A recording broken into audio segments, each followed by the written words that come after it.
Hi, everybody, and welcome back to session 2 of The Life of Jesus in You. Now, in this session, we're going to talk about Jesus' temptation and what that means for the temptations we experience. We're going to look at why was Jesus tempted, what did he do when he was tempted, and what does it mean for us? We learn a lot of things about temptation and about how to overcome it by looking at the life of Christ. One of the things we learn is this: it's not a sin to be tempted. Did you know that? It's not a sin to be tempted. The sin is in how you respond to the temptation. But it's not a sin to be tempted because Jesus was tempted, yet he never sinned. In fact, the Bible tells us this: Jesus was tempted in every way just as we are, yet was without sin. Hebrews 4:15. The Bible also says because he himself suffered when he was tempted, he's able to help those who are being tempted. Hebrews 2:18.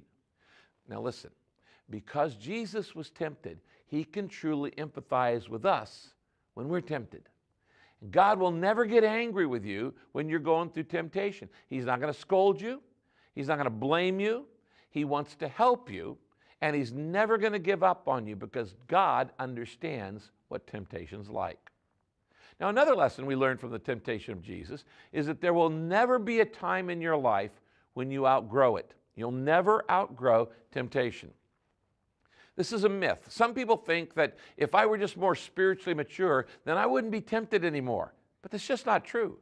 Jesus was the most spiritually mature person who ever lived. In fact, he was perfect. But even he was tempted. You see, temptation is not a sign of weakness. Get this through your head. It's a sign that you're a threat to the devil.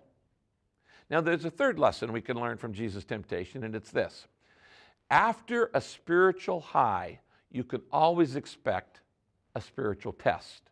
After a spiritual high, you can always expect a spiritual test. The Bible tells us in Luke chapter 4 that immediately after his baptism, which we looked at in our first session, that's a spiritual high, it says this: Jesus, full of the Holy Spirit, returned from the Jordan, where he'd been baptized by John in the Jordan River, and he was led of the Spirit into the desert, where for 40 days he was tempted by the devil.